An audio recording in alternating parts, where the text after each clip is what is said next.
Welcome back to the Market Podcast. Asymmetric info for individual investors. Educational info only, not financial or legal advice. Consult a pro before investing.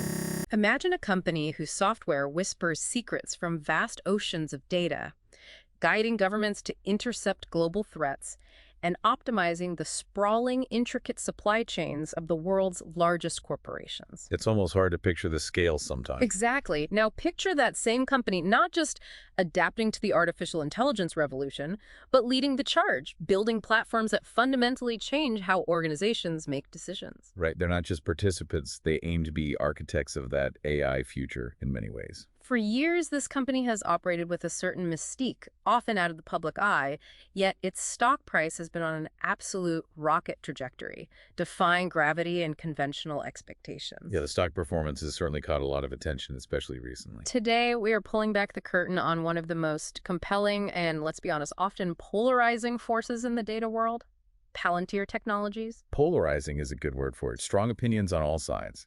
We're going to unpack exactly what they do, who the brilliant, often unconventional minds are behind the wheel, what makes their technology so incredibly powerful and almost unassailable. That moat they've built is really something. And crucially, what this all means for you, the individual investor, navigating the complexities of the digital economy. Because understanding the fundamentals beyond the headlines is key. This isn't just about parsing numbers, it's about understanding a truly unique entity that is, right now, actively shaping our digital future.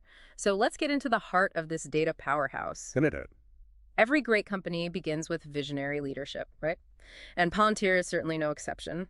But their leadership team isn't just visionary, it's a fascinating, almost, well, eccentric blend of philosophical depth, technical wizardry, and sharp business acumen. It really is an unusual mix, especially for a tech company of this scale. Like a supergroup, as you said. It really is, like a supergroup of very distinct personalities, each contributing a vital piece to Palantir's singular, audacious mission. And that mission itself is pretty ambitious. Let's start with the face of the company, Alex Karp. He's not your typical Silicon Valley CEO. Not by a long shot. No, definitely breaks the mold. Born in 1967, Karp possesses a resume that reads more like that of a humanities scholar than a tech mogul. He holds a BA from Haverford, a JD from Stanford, A&D, a PhD in neoclassical social theory from Goethe University in Germany. A PhD in social theory. That's not something you see every day leading a major tech firm. Exactly.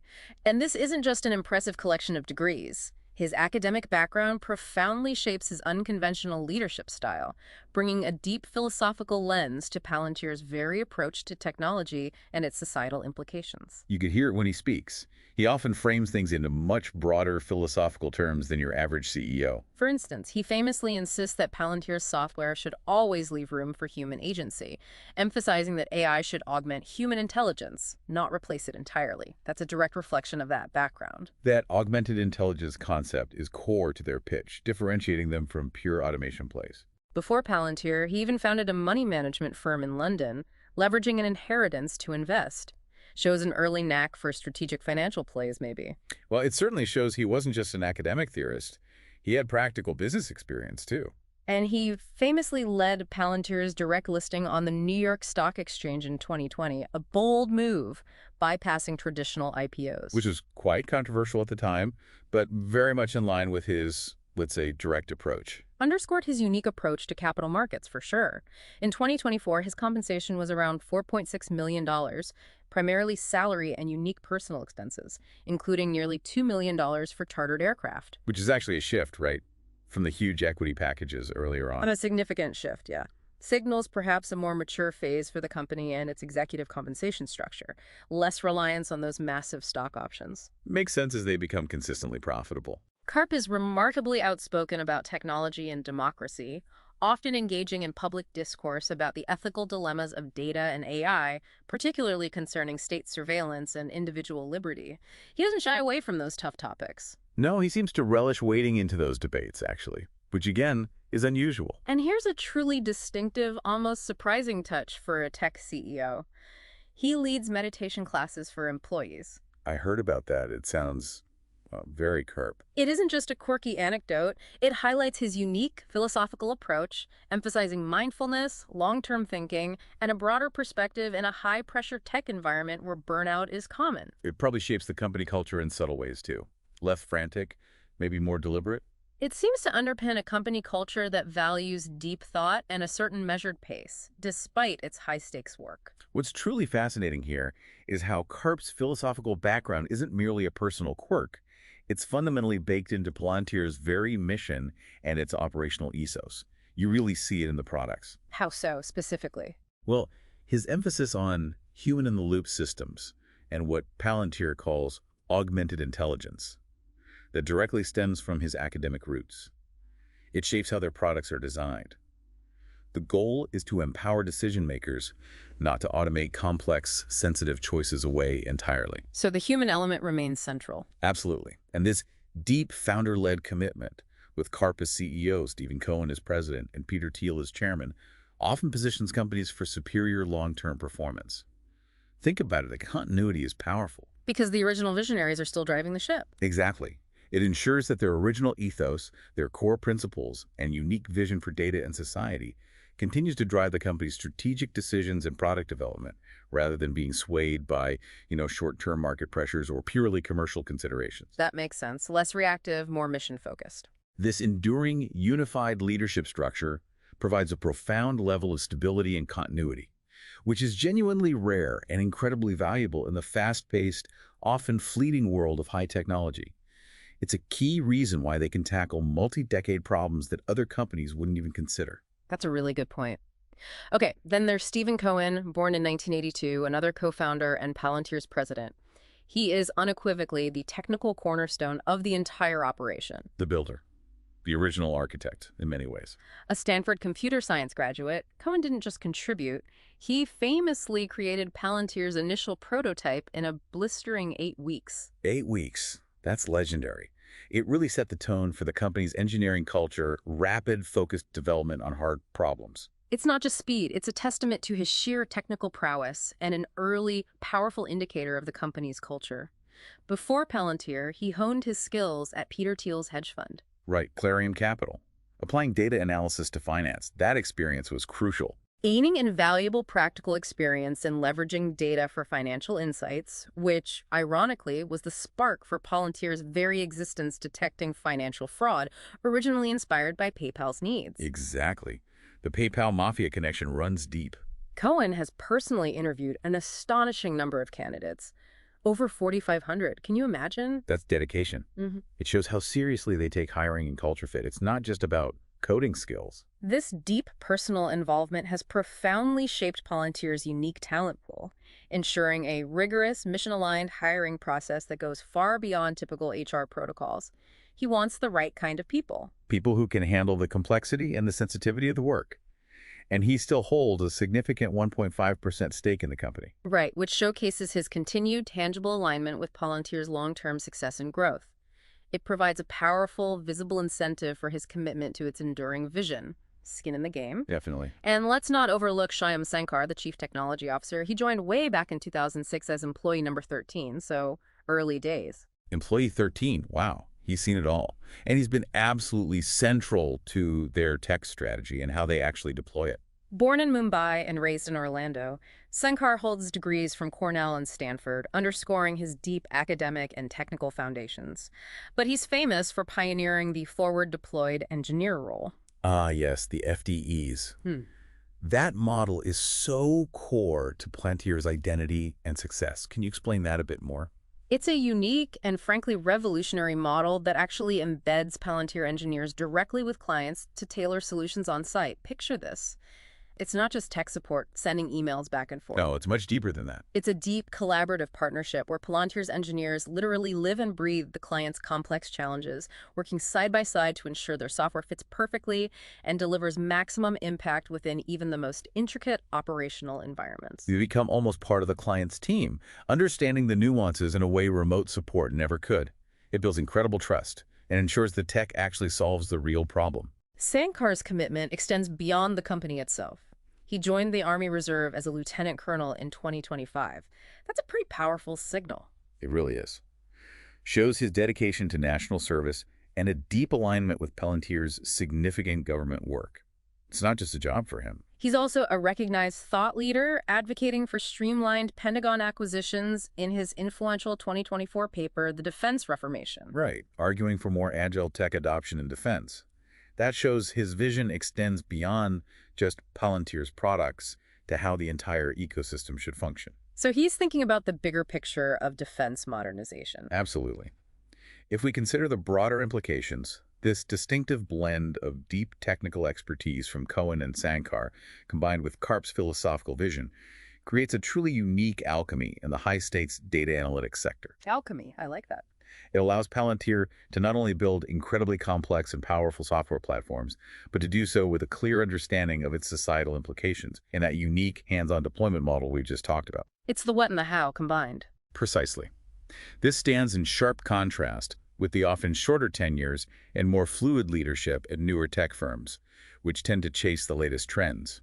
Palantir's enduring, consistent strategic direction, especially at the highest technical and visionary levels, is a significant asset. Especially for building those long-term relationships they need. Exactly.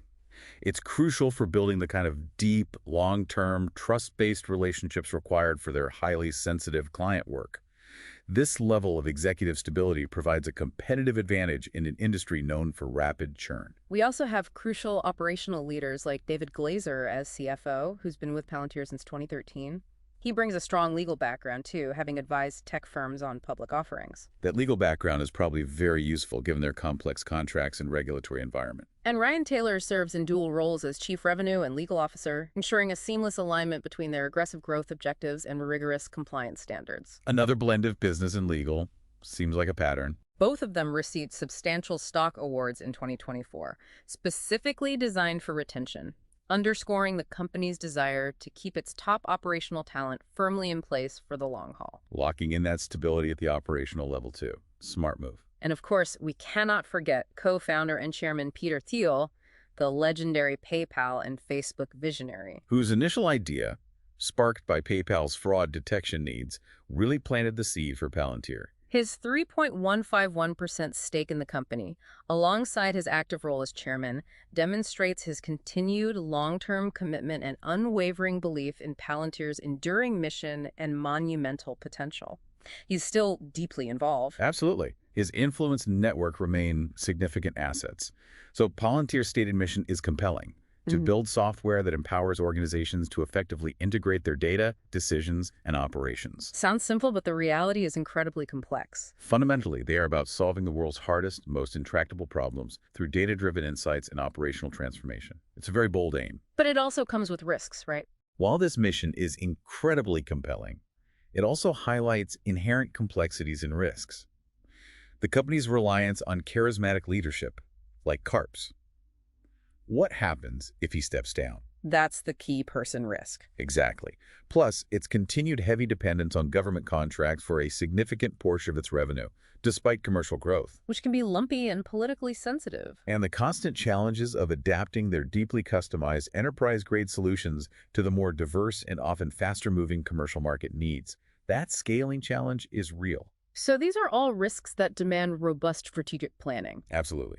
This leadership team, while undeniably strong and cohesive, faces the continuous Herculean challenge of scaling a unique and often highly sensitive business model while simultaneously navigating shifting public perception, intense regulatory demands, and the relentless pace of technological evolution. It's a tightrope walk that few companies attempt. Okay, so we've met the architects, the unique leadership, but what exactly does Palantir build? How does it actually work for their clients? Right, let's get into the nuts and bolts. At its core, Palantir doesn't just sell software licenses like, say, Microsoft Office. They provide sophisticated platforms that integrate, cleanse, and analyze massive, often chaotic amounts of data. Data from everywhere. Sensors, reports, databases, spreadsheets, often stuff that doesn't naturally talk to each other. Empowering organizations to make crucial, real-time decisions. You might hear terms like big data, AI, or machine learning thrown around. Buzzwords galore. And while these are critical components, Palantir's genius seems to lie in how they turn these concepts into concrete, actionable intelligence. It's about making the data useful, not just collecting it. I like the analogy. Think of Palantir as a super smart librarian, someone who not only meticulously organizes every single piece of information you could possibly imagine, regardless of its format or source. From classified intelligence reports to sensor data from a factory floor. But then, and this is the magic interprets all of it, finding hidden connections and predicting outcomes to answer the most critical questions imaginable. Questions that are often impossible to answer otherwise because the data is too vast or too siloed. Questions like identifying a nascent security threat before it materializes, predicting equipment failures in an aircraft fleet, or optimizing massive global supply chains down to the last nut and bolt. They transform raw, overwhelming data into truly actionable insights that can save lives, save money,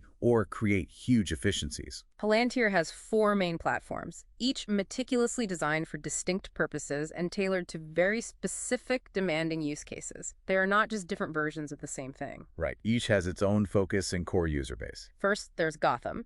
This is Palantir's intelligence and defense platform, the foundational technology they built their reputation on. It's their original product.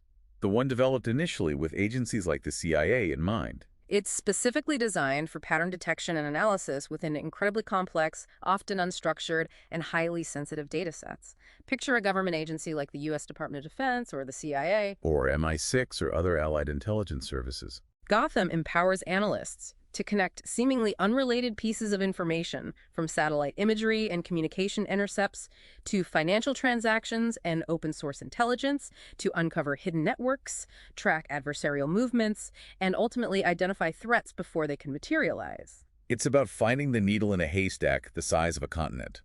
It's their original bread and butter that established Palantir's capabilities in the highest stakes environments. Okay, so that's Gotham for government. Then you have Foundry. Foundry is their big push into the commercial world.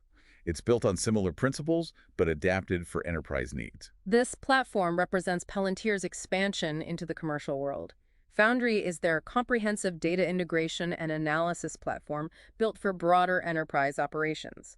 It's designed for global commercial clients like Airbus. Helping them optimize aircraft manufacturing, supply chains, maintenance schedules. Or a pharmaceutical giant like Merck, enabling them to accelerate drug discovery, optimize clinical trials, and streamline supply chains for life-saving medications. Huge potential impact in diverse industries. Foundry provides a comprehensive, collaborative environment where data from various business units, be it sales, manufacturing, finance, or R&D, can be integrated, analyzed, and used to drive operational improvements, predict market trends, and inform strategic decisions across an entire organization. It's about creating that single, coherent operational picture from fragmented data silos that plague most large companies. The single source of truth idea.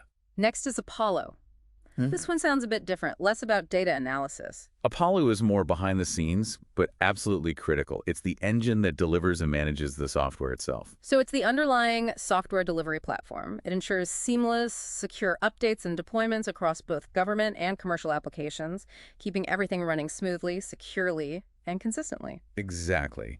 And its true technical differentiator lies in its ability to manage and update software in highly secure, often disconnected or air-gapped environments. Like, imagine a submarine deep underwater, a remote military base with limited connectivity, or an isolated industrial control system operating critical infrastructure. Apollo ensures that clients always have access to the latest, most secure, and highest-performing versions of Palantir's software, regardless of their specific, often challenging infrastructure. Wow. So it can update software securely even when it's not connected to the internet. Precisely. That's a massive advantage, especially for their government and critical infrastructure clients. It's the invisible glue that makes the entire ecosystem reliable and deployable anywhere. Okay. Gotham, Foundry, Apollo, and finally, their newest and most rapidly growing platform, AIP, the Artificial Intelligence Platform. This is where a lot of the current excitement is focused. AIP is their big play in the generative AI space, built on top of their existing data integration strengths. This platform incorporates cutting-edge AI and machine learning, including powerful generative AI capabilities to allow clients to build sophisticated AI-powered applications directly on top of their integrated data. Think of it as a dynamic workshop. Clients can leverage the vast data sets already organized by Gotham or Foundry to create bespoke AI solutions for their specific needs, from automating mundane analytical tasks to highly sophisticated predictive anomaly detection or scenario planning. And they can do this securely, using their own private data. That's the key selling point. Secure, private AI, leveraging their own operational data rather than sending sensitive information out to public models. CEO Karp described AIP's adoption as a tectonic shift in Q1 2025 earnings. That's a strong statement. It highlights the explosive demand and transformative potential this platform holds for their commercial business especially. It's Palantir's direct, powerful response to the AI revolution, positioning them squarely at the forefront of AI-driven decision-making and empowering clients to operationalize AI quickly and securely within their existing Palantir environment. So AIP builds on the foundations laid by Foundry and Gotham. Exactly. It leverages the cleaned, integrated data those platforms provide. What's truly remarkable here is Palantir's unique business model, especially that forward-deployed engineer approach we touched on earlier. Right, the FDEs, it's not just a marketing slogan, you said. No, it's a fundamental operational distinction. Instead of merely selling you a software license and leaving you to figure it out with maybe a help desk, Palantir embeds its highly specialized engineers directly with clients. Physically on site, working alongside the client's team. Often, yes, or virtually embedded very deeply. These aren't just consultants. They are deeply technical experts who immerse themselves in the client's operational challenges, working side by side to create bespoke solutions that truly integrate Palantir's platforms into the client's unique workflows and culture. That sounds expensive, but also incredibly effective if it works. It is resource-intensive, but this deep, almost symbiotic level of engagement is wildly different from typical off-the-shelf software providers. It aligns perfectly with their passion for tackling incredibly complex, often existential problems, and forms the economic engine of their long-term, high-value contracts. Because the client sees the value directly and gets a tailored solution. Precisely. This personalized, hands-on approach ensures customer success, builds profound trust, and creates incredibly sticky relationships that are difficult for competitors to replicate. It's a major part of their moat. And their track record speaks volumes about this model's effectiveness, you mentioned. Absolutely. Founded in 2003, they strategically started with government giants like the CIA and FBI, meticulously building their foundational trust and expertise in highly sensitive, high-stakes environments. That wasn't accidental. They proved themselves in the toughest environments first. Exactly. Their 2020 direct listing was a pivotal moment, not just for raising capital, but for signaling their aggressive intent to expand into commercial markets, landing significant partnerships with global enterprises like BP for energy optimization. And Airbus for manufacturing efficiency we mentioned earlier. Right. While the company maintains a necessary level of discretion, it's widely rumored their technology played a crucial behind-the-scenes role in major counterterrorism operations, like tracking figures such as Osama bin Laden. That history lends them a certain gravity. It does. And this history has led to staggering, consistent growth. Their revenue soared from a respectable $250 million in 2011 to an astounding $3.12 billion in 2024. That demonstrates robust expansion across both government and commercial sectors, fueled by the intrinsic value their platforms provide. That's serious growth over a decade plus. Okay, operationally, they're headquartered in Denver, Colorado now, right? They moved from Palo Alto. Yes, a symbolic move away from Silicon Valley's culture, perhaps. But they still have a significant global footprint, with offices in key strategic locations like Palo Alto, New York, Washington, D.C., and London. Reflecting their expansive international client base and the global nature of the problems they tackle. Their direct sales model means their sales teams and those critical forward-deployed engineers work intimately with clients, demonstrating firsthand how their platforms can literally transform core operations. Providing real-time problem-solving, unprecedented efficiency gains, and completely new strategic capabilities. It's a very hands-on sales process. It has to be, given the complexity and cost. This approach ensures clients see immediate, profound value and fosters the kind of deep trust necessary for long-term partnerships. And when we look at their revenue mix, right, the split between government and commercial, how does that look now? Around 55% of their 2024 sales came from government contracts. These are often multi-year agreements, providing remarkably predictable and stable revenue streams, a solid base. And the other 45%? That's commercial contracts, now comprising around 45% of total sales. This segment is growing rapidly and increasingly includes stable, recurring subscriptions, further adding to that predictability and strategically diversifying their revenue mix away from a sole reliance on government. That diversification is key for investors. Definitely reduces concentration risk. This robust model naturally leads to an important question. What about the threats or vulnerabilities? What could derail this? Good question. No company is invincible. The emergence of new, nimble AI startups could certainly challenge their commercial growth, especially in niche applications.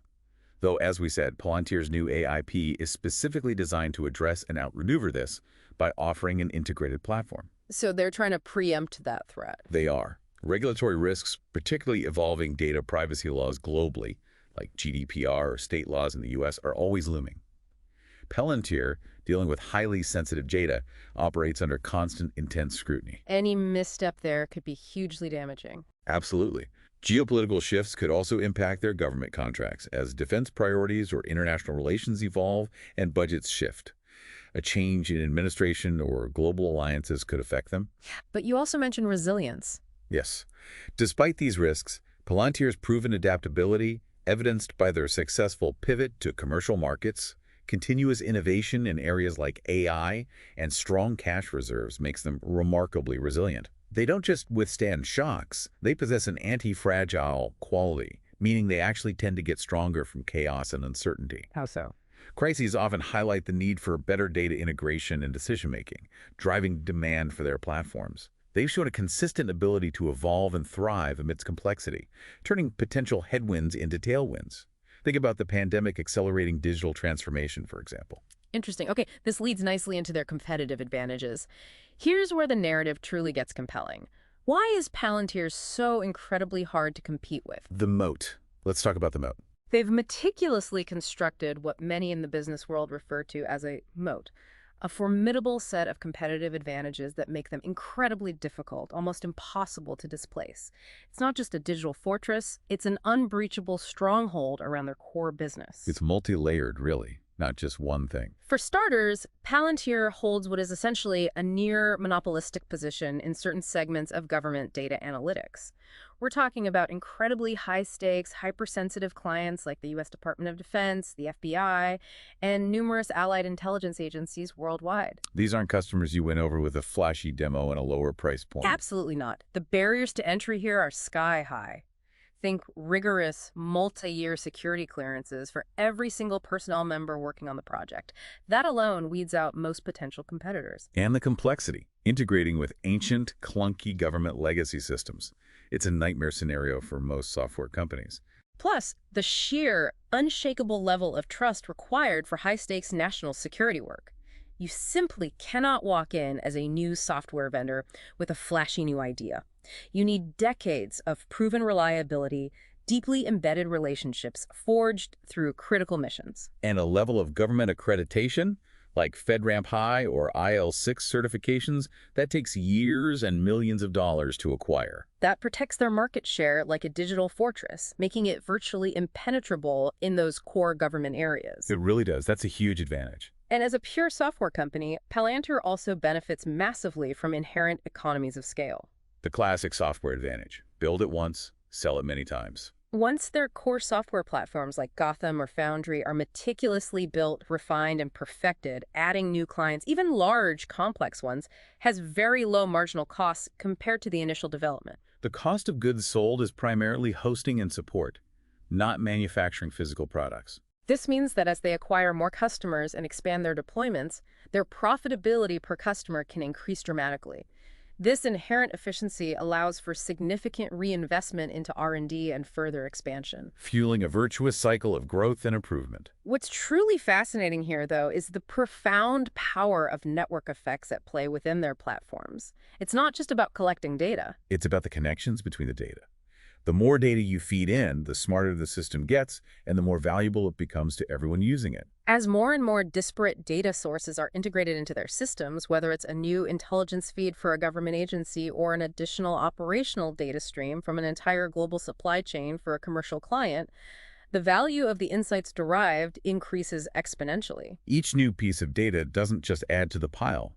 It creates new connections, reveals previously unseen patterns, and makes the entire system smarter, more comprehensive, and far more predictive. Think of it like a social network, but for data insights. This isn't merely an improvement in performance. It creates incredibly deep client stickiness. The more integrated a client becomes, the more indispensable Palantir's platform becomes to their daily operations and critical decision-making processes. Making it very, very difficult to walk away. Mm. The platform becomes ingrained in how they operate. Speaking of sticky, the switching costs for Palantir's clients are truly astronomical. We hinted at this earlier. Astronomical is probably the right word. It's not like switching your email provider. Palantir deeply embeds itself into the very operational fabric of its clients, often becoming the central nervous system for their most critical decision-making. Imagine trying to surgically remove a core component of a highly complex organism without causing it to collapse. The disruption would be immense. Ripping out their platforms would be colossally expensive, require massive retraining of thousands of personnel, and be incredibly disruptive to an organization's entire operational flow. Potentially jeopardizing critical missions or core business functions. It's not just a software uninstall, it's akin to replacing the entire foundation of a towering skyscraper while people are still living and working inside it. It creates a profound disincentive for any client to even consider leaving, and a near insurmountable barrier for any competitor attempting to poach their business. That stickiness is gold for investors. Their brand, too, through years of high-stakes, successful deployments, is now utterly synonymous with cutting-edge, mission-critical data analytics. That fosters immense trust and credibility.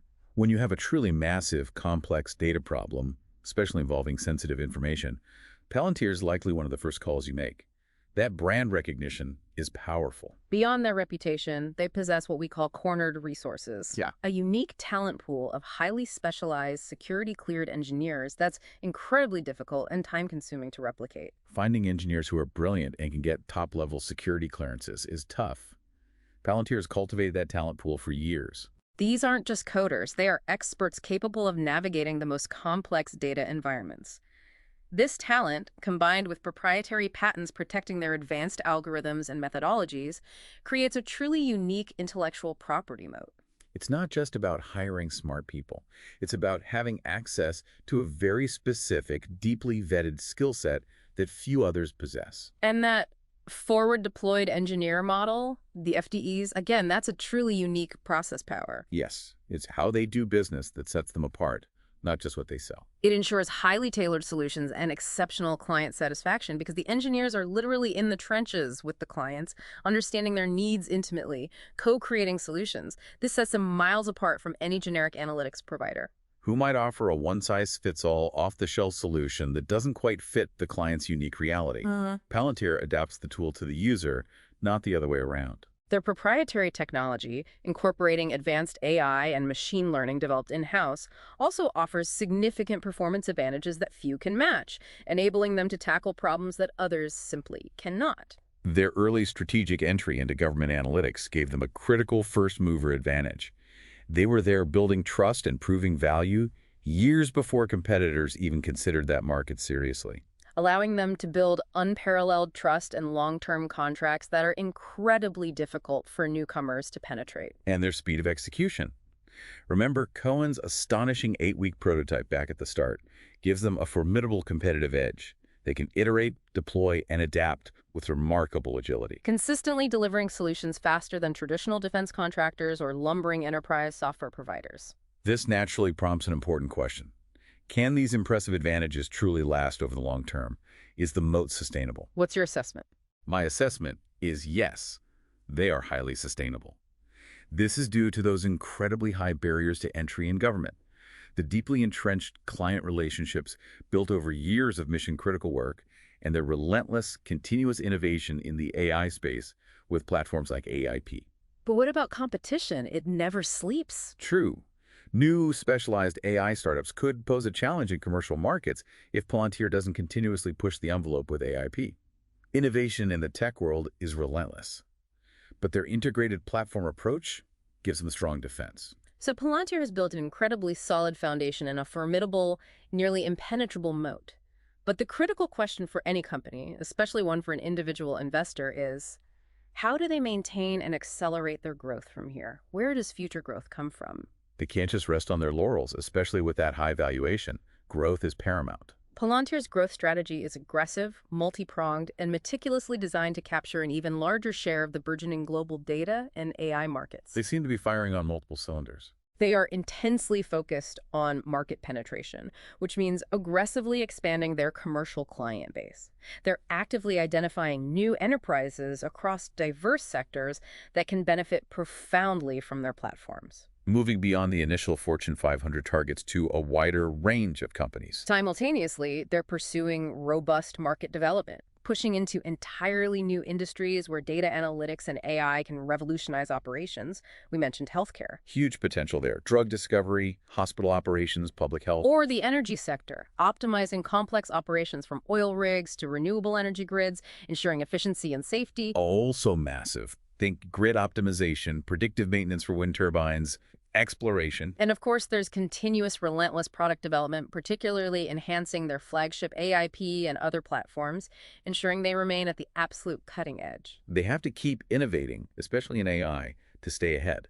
This isn't just incremental improvement. It's about pioneering new capabilities to solve problems clients maybe don't even know they have yet. What's truly compelling here is the sheer colossal size of the market opportunity they are targeting. It's almost mind-bogglingly large. The global data analytics market is already immense, projected to hit an astounding $400 billion by 2027, according to some estimates. And that was probably before factoring in the full impact of the generative AI explosion. That adds another massive layer of potential. Palantir, by strategically focusing on high-value clients and governments with deeply complex data problems, seems perfectly positioned to capture a significant, disproportionate chunk of this expanding market. Their focus on the hard problems means they command higher prices and face less commoditized competition. Their platforms have incredibly broad applications: defense, healthcare, finance, manufacturing, energy, which significantly enhances their scalability. They don't need entirely new product lines for each sector. The core tech adapts. Exactly. That cross-industry applicability is a profound strength. This scalability and market reach naturally lead to an important question about their operational resilience and supply chain. You mentioned this earlier. Right. What are the risks there? For a software company, their supply chain primarily relies on two critical assets: their exceptional human talent, those FDEs and core developers, and their technology partners, like cloud providers. This actually reduces the physical supply chain risks that plague many other industries. They're not reliant on rare earth minerals, complex manufacturing lines, or geopolitical stability in distant factories. Precisely. It's a much more resilient model in that sense. Furthermore, their customer diversity, serving both government and commercial clients across various industries and geographies, significantly reduces their reliance on any single sector or economic cycle. So if government spending slows, commercial might pick up, or vice versa. Exactly. It provides a natural hedge against localized economic downturns, making their revenue streams more robust over time. Given the increasing, almost ubiquitous importance of data and AI in literally every facet of our world, it feels like their relevance is only going to grow. It's hard to imagine a future where sophisticated data analysis and AI become less important. Palantir's products are not just relevant today. They are likely to remain highly relevant, if not absolutely indispensable, for decades to come. I'd argue there's at least an 80% probability they'll continue to ride the massive wave of digital transformation for a very, very long time, becoming an even more indispensable part of how organizations operate globally. The key drivers of their growth seem clear and interconnected: aggressively acquiring new customers, strategically expanding their services within existing clients, the land and expand model, which is often easier and more profitable than finding new ones, and a relentless, almost obsessive commitment to innovation in AI and machine learning, consistently keeping them not just ahead of the curve, but actively shaping it. However, we cannot ignore the main risks to this impressive growth trajectory. We need a balanced view. Absolutely. What are the biggest hurdles you see? Fierce competition is a constant. This includes not only established tech giants like Microsoft, Google, Amazon Web Services, who are pouring billions into AI and have vast enterprise relationships and cloud ecosystems, who can bundle services and offer lower prices, potentially, but also nimble, specialized AI startups with innovative niche solutions that could challenge Palantir's commercial expansion, maybe picking off specific use cases. So threats from above and below. Right. Ongoing regulatory scrutiny, particularly around data privacy, ethical AI deployment, and government oversight, is a constant pressure point. This could impact their operational flexibility or public perception, especially in Europe. And finally, the inherent execution challenges that come with scaling a highly customized, complex commercial business globally cannot be underestimated. It's one thing to build bespoke, multi-million-dollar solutions for a few dozen large, complex clients with FDEs heavily involved. It's an entirely different beast to scale that model efficiently to hundreds or even thousands of commercial entities while maintaining service quality and profitability. Can the FDE model scale indefinitely? That's a question. All right, let's talk money. This is crucial for investors. For you, the individual investor, understanding the financials and critically the valuation is absolutely paramount. The numbers behind the narrative. We've certainly seen the hype around Palantir's potential. Now let's meticulously examine the numbers and see what they truly tell us about Palantir's financial health and its future prospects. Let's look under the hood. Based on their Q1 2025 earnings data, Palantir reported revenue of $884 million. That showed a very healthy 21.22% year-over-year growth. Which, importantly, beat analyst expectations. Shows they're executing well. This didn't just meet expectations, it beat them. A strong signal of continued robust demand for their platforms across both government and commercial sectors. And the growth wasn't just on the top line. Exactly. Even more impressively, their net income literally doubled from the same period last year on a GAAP basis. This isn't just about revenue growth, it signals fundamentally improving profitability. Demonstrating their ability to efficiently convert sales into actual meaningful earnings as they scale. That's crucial for long-term sustainability. They are also likely meeting, and often exceeding, the Rule of 40, which is a key benchmark for high-growth software companies. Can you remind us what that is? Sure. The Rule of 40 suggests that a healthy software company's revenue growth rate, plus its profit margin, usually measured by EBITDA or free cash flow margin, should add up to 40% or more. So it balances growth and profitability. Exactly. Achieving this indicates a very strong balance between aggressive growth and sustainable profitability. A sign of a well-managed, high-performing software business. Palantir seems to be hitting that mark consistently now. Furthermore, they boast incredibly strong cash reserves and, critically, no significant debt on their balance sheet. That clean balance sheet gives them tremendous flexibility. They can invest heavily in R&D, make strategic acquisitions, or weather economic downturns without being beholden to lenders. It's a major strength. What's particularly insightful here is that Palantir's consistent revenue growth actually exceeds many of its peers in the enterprise AI and data analytics space, like C3.ai, for example. Yeah, they seem to be executing more consistently than some others playing in similar fields. However, and this is a big however for investors. Let me guess, the valuation. You got it. This impressive performance and clear market positioning comes with a premium valuation. A very premium price tag that individual investors must scrutinize carefully. Compared to other high-growth data infrastructure companies like Snowflake or Datadog, Palantir consistently trades at a very high price-to-earnings ratio, often well over 100. Sometimes significantly over 100, which is sky-high by traditional metrics. This naturally raises an important question for you, the investor. Does that current valuation truly reflect its intrinsic worth and its projected future earnings potential? Or is there a significant amount of future growth already priced into the stock, potentially leaving less room for immediate upside or increasing downside risk if growth falters? That's the core dilemma. It's a key consideration that dictates the risk-reward profile of an investment right now. Valuation isn't just some abstract academic exercise. It's the fundamental process that determines if a stock is overvalued, undervalued, or fairly priced. It's absolutely critical in guiding your actual investment decisions. Can't just buy based on hype or narrative alone. For a growth company like Palantir, where much of the value is expected to come from significant future expansion and innovation, two key methods are particularly relevant for thinking about valuation. First, there's discounted cash flow, or DCF, which tries to estimate the value today based on all the cash the company is expected to generate in the future. Exactly. It meticulously projects the future cash flows the company is expected to generate years down the line, and then discounts them back to their present value using an appropriate discount rate. It's an excellent tool for growth-oriented companies because it attempts to capture that long-term future potential. Though it's highly sensitive to the assumptions you make about future growth rates and discount rates. Garbage in, garbage out. True. Second is relative valuation.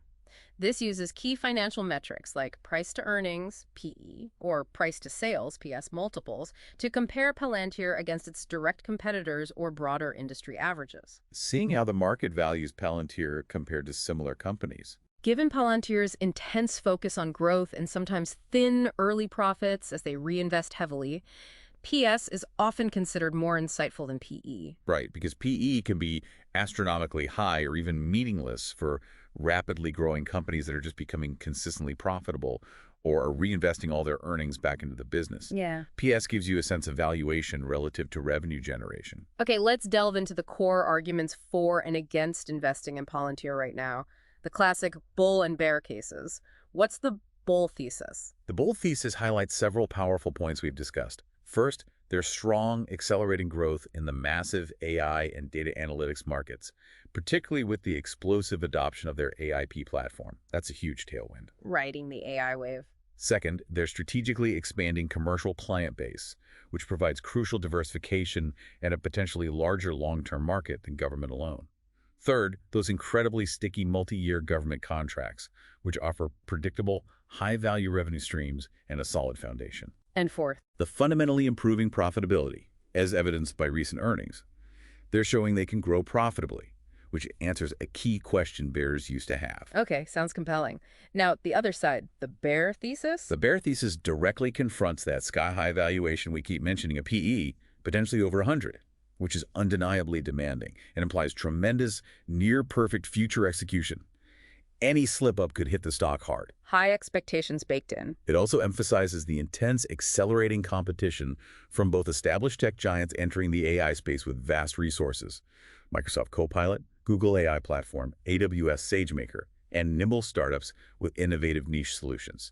Can Palantir fight battles on both fronts? Plus the reliance on government contracts. Furthermore, it points to a persistent reliance on government contracts for roughly half their revenue, which, as we noted, can be subject to geopolitical shifts, budget cycles, and political winds.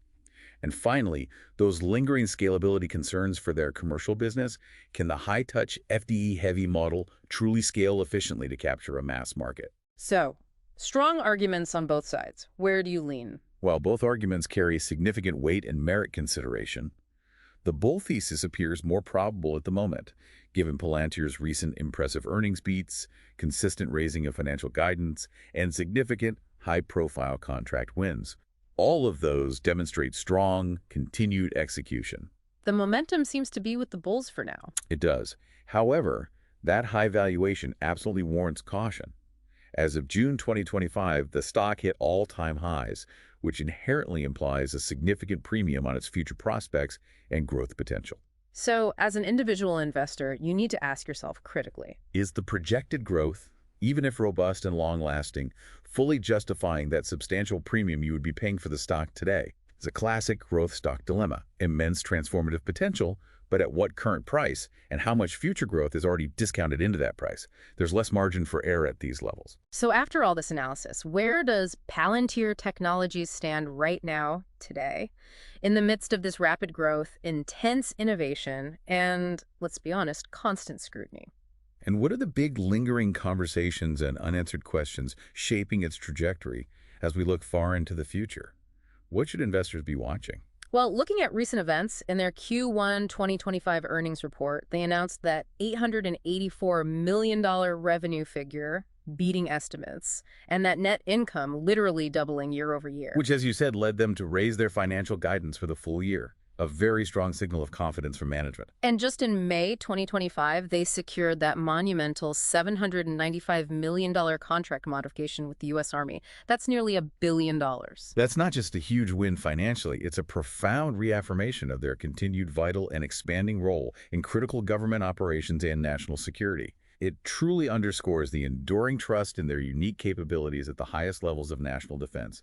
Shows the government moat is strong. But this strong government partnership, however, directly leads to an important area of scrutiny we need to touch on: regulatory oversight and public perception. Yes, the scrutiny persists. It's part of the territory when you operate at the intersection of tech, data, and government power. Lawmakers like Alexandria Ocasio-Cortez and Elizabeth Warren have publicly requested detailed information on Palantir's government work. citing concerns highlighted in various media, including articles in the New York Times about potential uses of their tech. These inquiries often revolve around critical issues such as data privacy, the perceived scope of government surveillance capabilities enabled by their tools, and the broader ethics of deploying powerful AI tools in sensitive national security or law enforcement contexts. These are legitimate societal questions. And how does this play out in the public sphere, on social media? It's quite divided. On social media and within various investor communities, there's a strong narrative of retail investor enthusiasm. Palantir often tops lists of popular retail stocks, and hitting those all-time highs fuels that excitement, largely driven by the broader buzz around AI and its growth potential. So a lot of bullish sentiment online. Yes. But alongside this excitement, legitimate concerns about data privacy and the company's deep ties to government and intelligence agencies absolutely persist and are amplified by those ongoing lawmaker inquiries. It's a constant tension. So as an individual investor, you really need to watch both sides of that coin. Absolutely. You should closely monitor any new contract wins, as they directly impact revenue and demonstrate continued traction. But equally important, pay close attention to any regulatory developments, hearings, reports, proposed legislation, as these could potentially impact operations, public perception, or even future contract scope. It's a delicate balance of opportunities and oversight. So after dissecting Palantir from every angle, we're left with two critical overarching questions that will ultimately determine Palantir's long-term success and its enduring impact. First, is their incredible, unique position truly sustainable in an ever-evolving tech landscape? Can they maintain that moat? And second, can they genuinely maintain this extraordinary, accelerating momentum, especially given the high valuation? The sustainability question first. Palantir's position in the government sector is, in my view, exceptionally robust and highly sustainable. Those incredibly high barriers to entry we discussed, the security clearances, deep integrations, immense trust required for national security apps, create an almost unbreachable fortress. It's just too hard for a newcomer to break in there. It is incredibly difficult, bordering on impossible, for any new competitor to simply replicate that level of embedded trust and operational integration quickly. In commercial markets, it's a bit different, more competitive. Right, competition is fiercer there. But their highly customizable platforms and the revolutionary new AIP position them strongly against emerging AI startups because they offer a comprehensive, integrated, and highly secure solution, not just a niche point product that needs integrating. So the platform itself is a defense. Yes. While competition from tech giants like Microsoft, with their vast resources and cloud ecosystems, could still pose challenges, especially on pricing or bundling, Palantir's continuous innovation, their unmatched client stickiness from the FDE model, and their unique focus on complex integrations suggest a very high degree of sustainability for the foreseeable future. Okay, sustainable, but what about the momentum? Can they keep up this rapid growth? Their momentum is currently incredibly strong and shows no signs of slowing down. It's being fueled by those new, massive government contracts like the Army one, and the rapidly accelerating commercial adoption of their artificial intelligence platform, AIP. So growth from both sides. Yes. That monumental $795 million Army contract, along with their impressive Q1 2025 earnings beat and raised guidance, clearly supports this narrative of powerful, accelerating momentum across both their key segments. It shows execution is strong right now. And external factors. Politics. Potentially helpful. Any future U.S. administration policies that favor increased defense spending, particularly in critical areas like advanced analytics, AI, and digital modernization, could provide an additional significant boost to their government deals. That remains a key pillar for them. Okay, so for the individual investor listening, trying to make sense of all this, what are the key signals or, as you put it, asymmetric information they should be keenly looking out for? Good question. Pay very close attention to new commercial and government contract announcements, size, scope, industry. These are clear, immediate signals of growth momentum and future revenue streams. Read the details if you can find them. Monitor regulatory developments very closely. Watch for the outcomes of lawmaker inquiries. Any new proposed legislation around data privacy or AI ethics, both in the U.S. and internationally, particularly Europe. These could influence operational parameters or public trust significantly. And the big one, AIP. And crucially, watch for AIP traction. Look for specific metrics or qualitative commentary from management about the rate of commercial adoption of their artificial intelligence platform. This is absolutely critical for sustained long-term growth and, importantly, diversification away from that primary reliance on government revenue. AIP success is key to the long-term bull case. And the key risks to keep in mind. The key risks remain constant. Significant government policy shifts, especially those affecting defense spending, continued intense competition from both nimble AI startups and established tech giants, and ongoing regulatory scrutiny, particularly concerning the ethical implications and privacy of data usage. These haven't gone away. What about the biggest uncertainties? The main uncertainties, I think, are the actual pace of AIP's market penetration into a crowded commercial landscape. Can they scale it effectively and profitably? And precisely how the overall competitive landscape will evolve as new AI technologies emerge and mature. The AI space is moving incredibly fast, creating new challenges and opportunities almost daily.